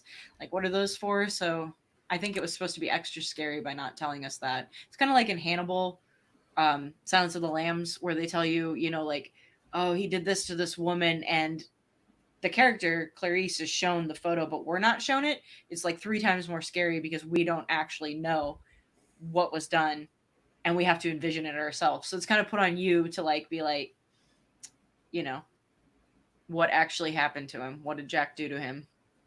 Does that make sense? yeah. And by the way, this is Jack right here. And this is a scene we didn't even talk about Oh where yeah. he goes to ask him questions, and this is where we actually see what Jack actually does. Well, we don't even necessarily see it, but we see him come out with blood, and we see the secretary typing out a transcript Oh God, of all please the don't murder me. Oh, it yeah hurts. Please help. Stop. I don't know. Yeah, is that was a really that was when he was searching for information about Jill, right? yeah So he's just going through the I keep wanting to call it the Ministry of Magic. It's the information retrieval. He's going through all these people just trying to climb so he can get more, through more passwords. And Jack has a really super high level of clearance because he's a torturer. And I can't remember his badge number. that's great. Yeah, that's I was laughing at that. Don't talk about whether he's Tuttle. Oh. But what was really freaky about that scene though is that like his daughter is right there in the room, and he's It's just his torturing job. these Yeah. people next door, and it's The secretary's just like typing, like chewing bubble gum, typing out all this terrible stuff about what's going on in the room where he's being tortured. I think it was very much like to show like how much normalization, violence, and torture has like, or how much it's become normalized in the society, if that makes sense. I keep saying that. I'm sorry. which yeah, that's not at all relevant about normalizing horrible behavior. And Yeah, that's not at all relevant at all right now during this year 2020. When the ducks show up, John, we're running. That's for sure. As soon as we see the ducks coming in our house, we're getting out of there. and it is that is a big thing with the fact that the film even starts off with I think isn't it a commercial for the ducks. That's a commercial for Central Services, I think.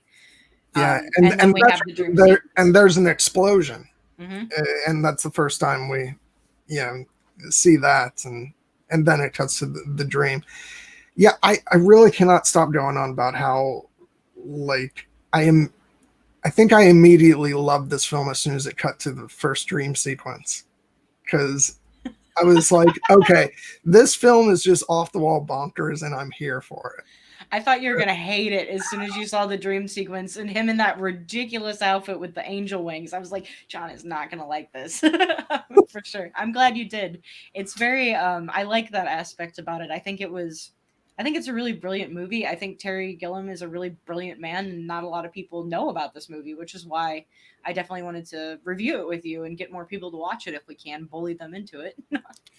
Yeah, it's funny because I think the fact that it had kind of a controversial uh, um, reputation is what made me wonder for a good long while if this was something I would enjoy because I had actually heard of it but Mhm. before you mentioned it, but it always seemed to be this movie that some people really loved, but then some people were like, no, it's kind of out in left field.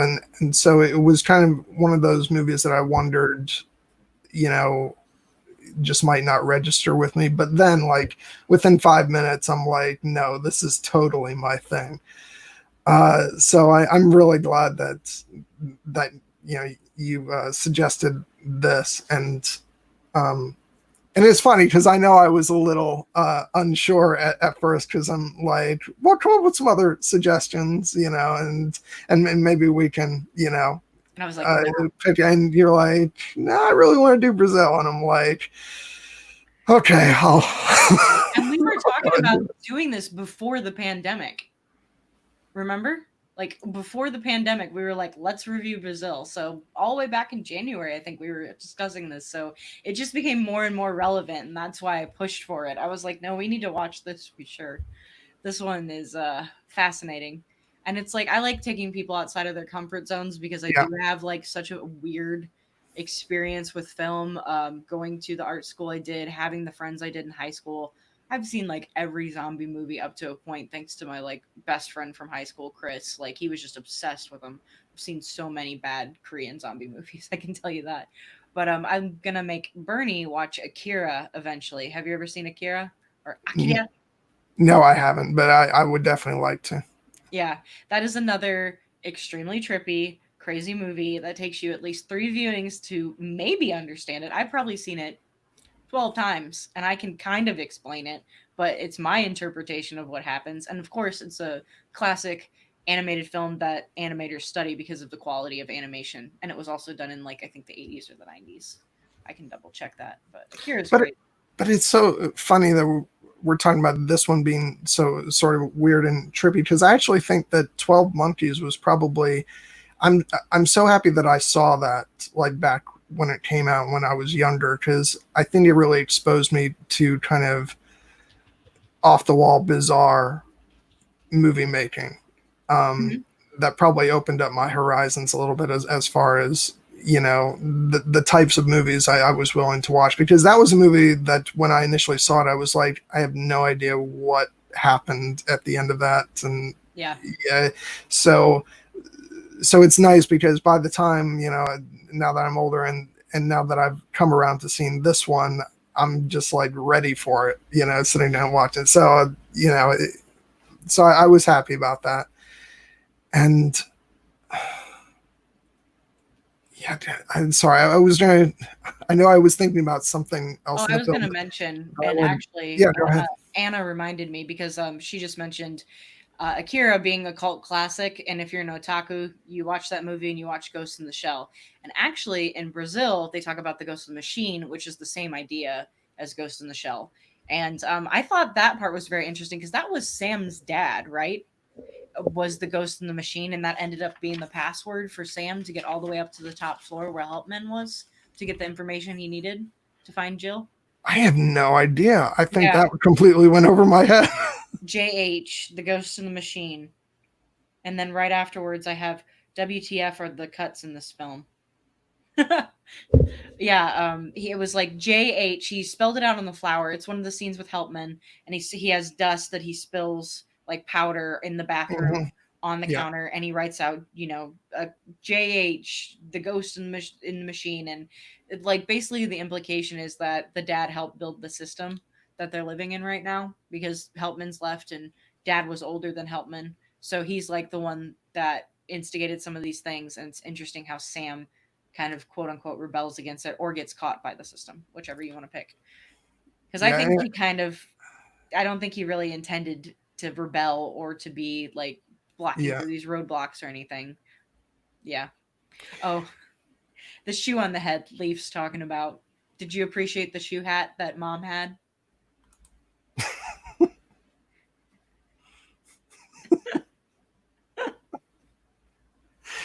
Oh, I I'm like the shoe hat. I sorry. want a shoe hat. Let's get John a shoe hat. Yeah, that'll really Yeah, that'll help you. that'll just complete my image. Um, Or Matt. Matt's onto hats lately. We can get Matt a yeah, shoe no, hat. it's more fitting for Matt because There we go. he's the man of 1,000 hats. So. Mm. Um, no, and then there's the weird bit where after he goes up to the top level and he goes into Heltman's office and Heltman has a picture of his mom on the desk. So that's like a whole nother. Well, the mom was super flirtatious. I Yeah. figured by another interpretation, we were talking about the Freudian thing I mentioned earlier, but another interpretation of that is could be that she's just super promiscuous, which I think you're shown that she's super promiscuous, and maybe that's how she's achieved her social status through that.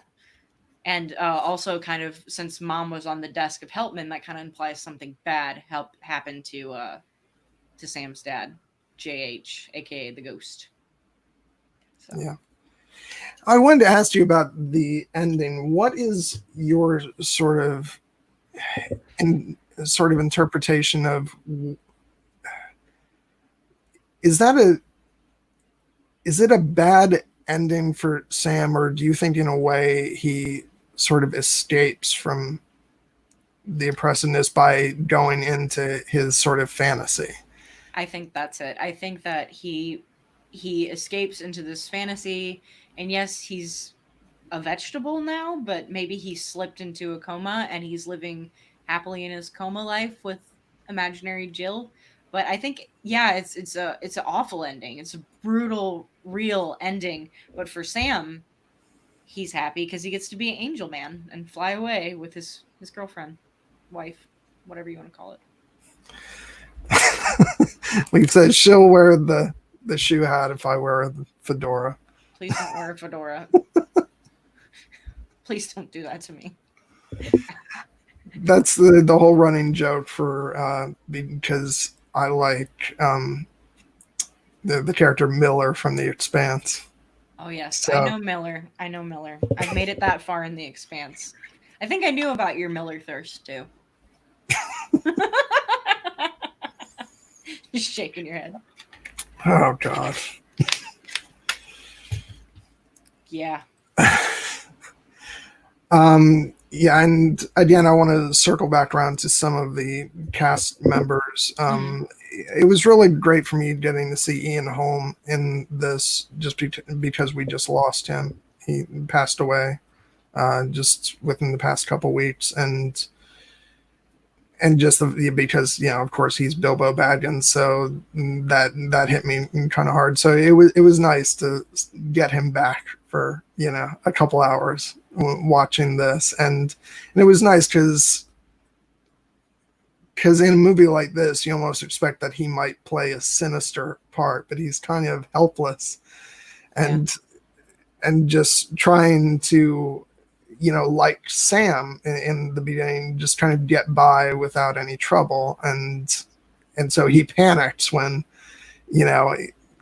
there's a mistake has been made, and he's like, oh, am I going to get blamed for it? And yeah, and that's another element of everybody, this, once again, not at all familiar to our society, of trying to pass the blame from department to department. Mm-hmm. That's exactly what they did, because all it was a poor fly that got smashed on a keyboard that set this whole thing off. And they're like, oh, it's not us, it's information retrieval. It's not information retrieval. Information retrieval doesn't make mistakes. So just one after the other gets passed down that line, and all they're trying to do is just erase Buttle and just get rid of him and pretend like it didn't happen. And I think that's also why the whole Buttle's widow just broke me so bad when she was given that check. Because after a receipt for her husband, she gets a check for, oh, sorry for the inconvenience. Here's your quiet money, or whatever you want to call it. Just woof. There's also that line with Jack in that scene that we were talking about, where Sam says, did you kill the Buttle, or did you he was the wrong man, or something to that effect, and it says we don't make mistakes. I killed the right man. Yeah. He was he was the right man. Yeah, he was given to us as was I to know that that he was or wasn't the right man. It's just this whole thing where no, do not lay this at my door. It wasn't my fault. I brutally killed somebody, but it was the right person. Yeah, I brutally murdered somebody after. Well, I brutally tortured someone for hours and then they died. So I brutally murdered someone over the course of hours, and it was the right person. So it's okay. Don't worry about it. Don't look over here. Very very reminiscent of things in our society from, the Iraq War. Oh yeah, this movie, man. Yeah, I just like the take on the future is one of the other things. And I've talked about how much I like the Ducks, but the interpretation that the future is really not going to be that far off, I thought was pretty interesting, because it was very it wasn't your traditional 80s future. It wasn't Tron. It wasn't, Star Wars. It was something Gilliam kind of did on his own. Yeah, it was unique. It's interesting that this and Blade Runner came out around the same time, because while I would say there are some similarities, but I think they're also have their own distinct visions as well. And I'm sure that there were loads of, commercials and films and stuff that probably aped, aped this. And God, I keep saying it's such a weird movie, but it was. I can't get over it. I just had a ball watching it. Oh, I know what I was going to talk about with Ian Holm. There's that one dream sequence where Sam is obviously feeling guilty about having left Ian Holm's character behind to go work at information retrieval, and you have Ian Holm like in this like stone, get up, reaching up through the ground, going, "Don't leave, Sam." I forgot about that. That part actually scared the piss out of me because it's very horrifying. It's like never-ending story level of like creepy rock golem person, and he just reaches out, "Don't leave me, Sam." Ooh, and that's the super codependent boss, right? Which, you know what? Oh my God. I'm sorry, but just when you just said that, it just made me realize that because Ian Holm played in the BBC radio version of The Lord of the Rings, he played Frodo. So I was just drawing the connection where he's talking to someone named Sam. Don't leave me, Sam, because I was saying it like Frodo or like Bilbo. Yeah. Yeah. Sam, don't go. Oh man, Sam and Frodo, very pure. Love them both.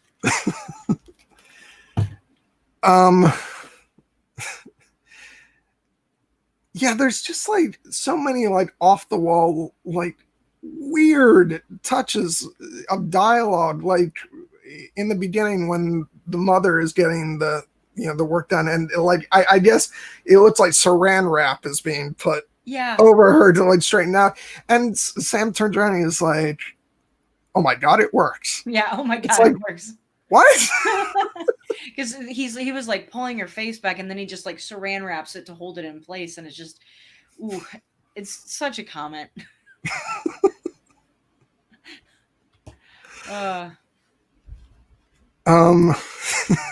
Yeah, it's just such a strange and beautiful and crazy and interesting film.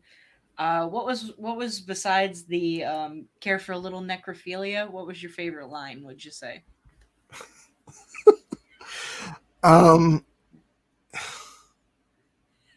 trying not to just say we're all in it together because we've already sort of covered that. God, what? I feel like I'd probably have to watch it again and pick out some more favorite lines. But It's Getting Warm was pretty good. When he's like pouring with sweat, when Sam's pouring with sweat in the very beginning, and he's talking to Central Services on the phone. He's like, "It's getting warm," and he's like literally pouring with sweat. It was really funny. They've just got a bunch of dry British humor in there that I just love. Very Monty Python-esque in a way, which I think is just part of Terry Gilliam being so involved with Monty Python for so long. It just leaks into the rest of his work. Like, did you ever see The Imaginarium of Dr. Parnassus? I have seen that. That is, so I actually have seen another Terry Gilliam. I did not care for that one. I'm not gonna lie. It was equally as strange for sure. But yeah. Yeah, that one was kind of weird just because they had to do some, some weird stuff with the production because Heath Ledger had died, so he wasn't able to finish the role. So they brought in Colin Farrell and Johnny Depp and Jude Law, I think as well, to play different aspects of the character for the later scenes. So yeah, that was just a weird movie, but I'd actually be interested to watch it again now that I'm more exposed to Terry Gilliam and see how I feel about it. Yeah.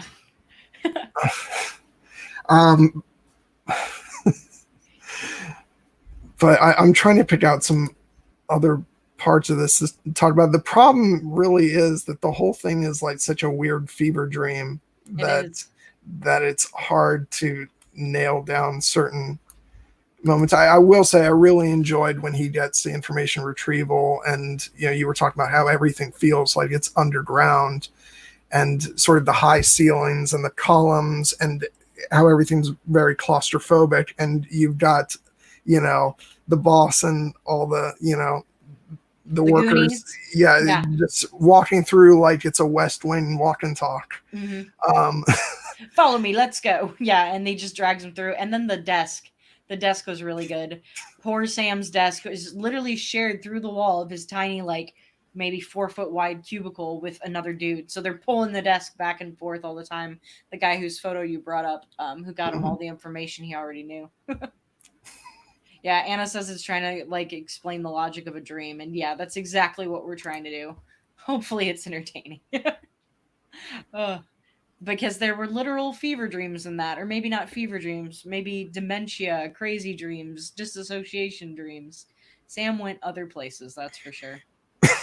that's funny. They'll leave it saying that I just keep talking about my dog because my dog's name is Sam. So, Okay, I was wondering. Thank you. um, I mean, we've pretty much covered it all, buddy. What do you yeah, think?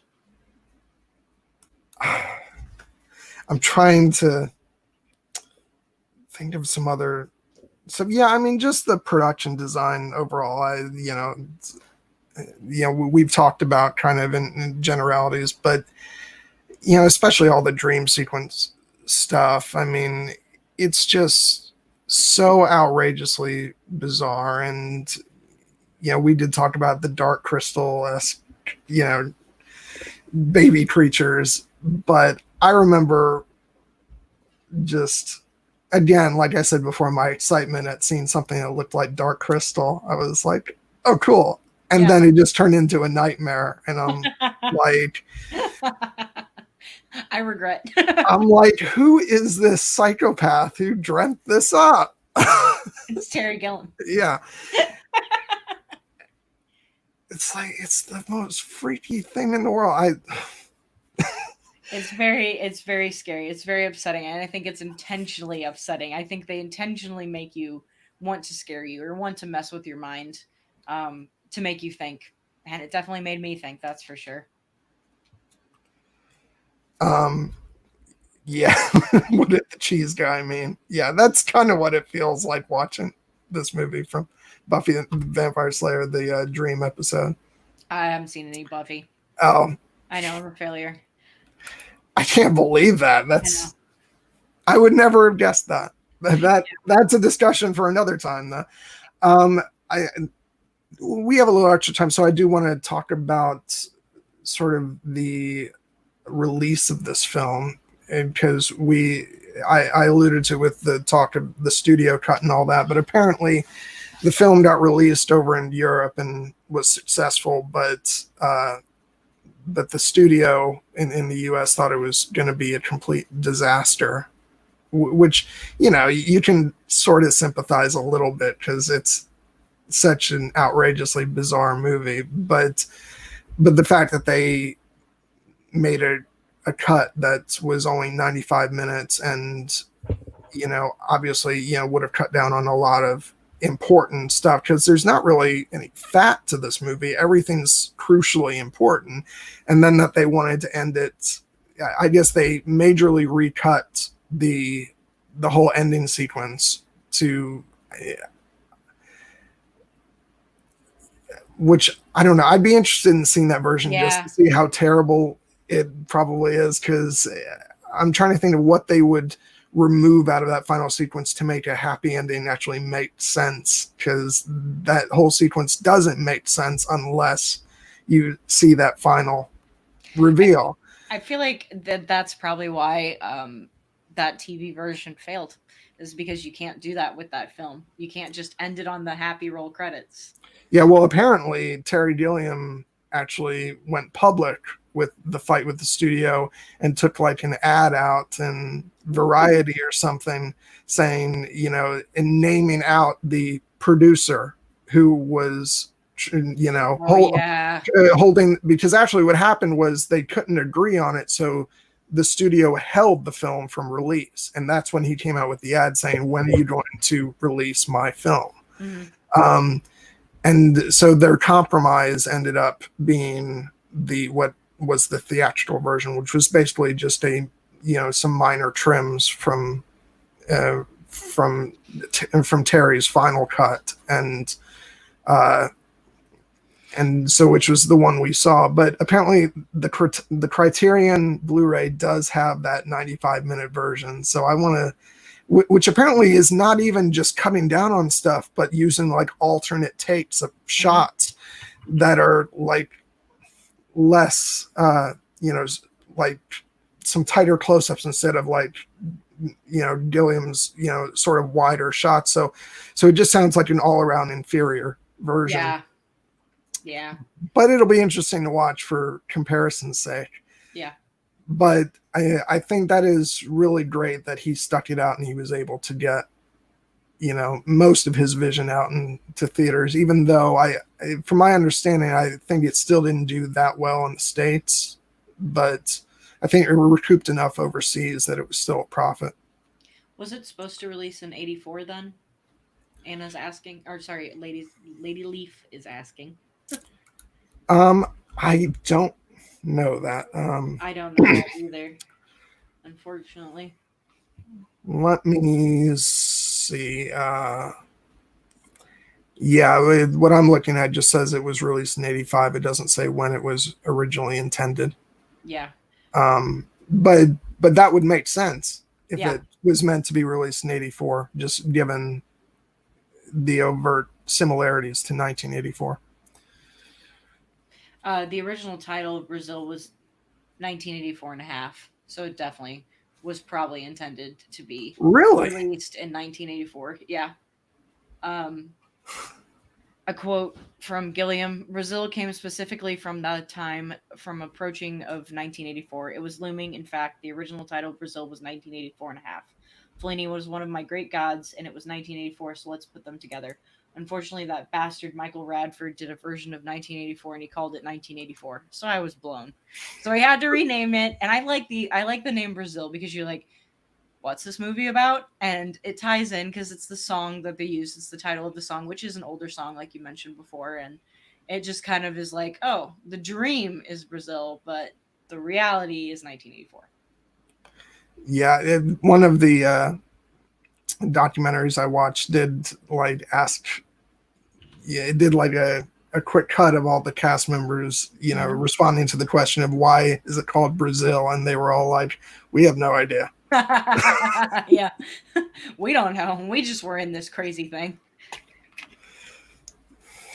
Yeah, it's a crazy, wonderful trip of a ride, and I highly encourage you, if you haven't seen it, to watch it so that you can make fun of or make a sense of what we were saying and not make fun of us. Yeah. This was probably not that I have any problem with it whatsoever, but it was probably one of the sort of most disorganized discussions, because there's really no easy way to sort of navigate through a discussion of this movie. It's, it's a lot. Yeah, it doesn't have a clear structural narrative. I mean, it does have a beginning, a middle, and an end, and it does have plot points and structure, but it's its own thing. With the dream sequence, it just gets super confusing, and I think that's intended. I really do. Like, because you remember parts of the film, and as we were talking about it, we were both remembering more and more parts of the film as we were going through. But anyway, so I mean, I'll just sort of start to close out by saying thank you so much for introducing this film to me, because I know it's going to be one of my favorites, you get for a really long time. Yeah, exactly. Yeah. Yeah. And I'm really eager to check out all the special features and stuff on the Criterion Blu-ray. That'll be fun. And I think there's even an audio commentary, which is going to be great, because maybe it'll help me process some stuff that still left me a bit confused. But yeah. You'll have to let me know what those extra scenes are so we can see if that changes our mind about anything. Yeah, definitely. Yeah. I think, if I'm not mistaken, the one scene I've been alluding to with Heltman might actually definitively say that Jill is in fact killed for real, which is left up to interpretation in the theater version. Yeah. but it's not a stretch to imagine that anyway, because You hear the bullets. yeah, exactly. Yeah. Um, yeah, so I'll just finish up by saying that, beyond just introducing me to this movie, Sandry, I just really want to thank you for coming on and talking to me. And yeah, and what I'm about to say is not going to come as a surprise to anybody, but I've been just kind of blown away by how, how sort of welcoming you've been to me. Getting a little personal here, but you sort of, we're both members of a couple slacks, and I remember an occasion where you just reached out to me all of a sudden just to let me know how you all sort of felt about me, and it just made me a bit weepy, and Oh, I'm warmed my sorry. heart. So Yeah. no, I it didn't was mean to make great. you cry.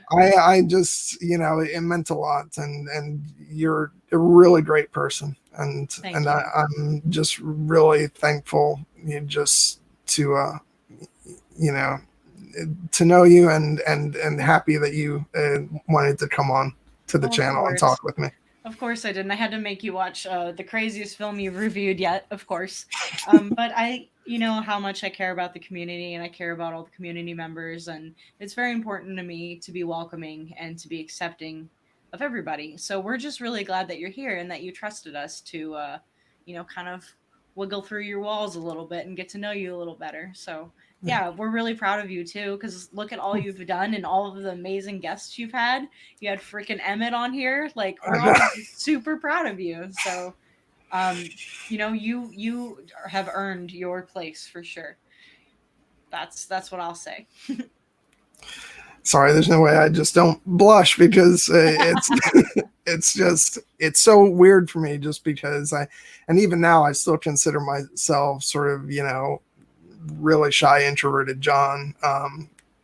You know, even though, yeah, it kind of blows me away sometimes that that people have wanted to come on and talk to me. I've been really thankful for that, and so Never yeah, lose that.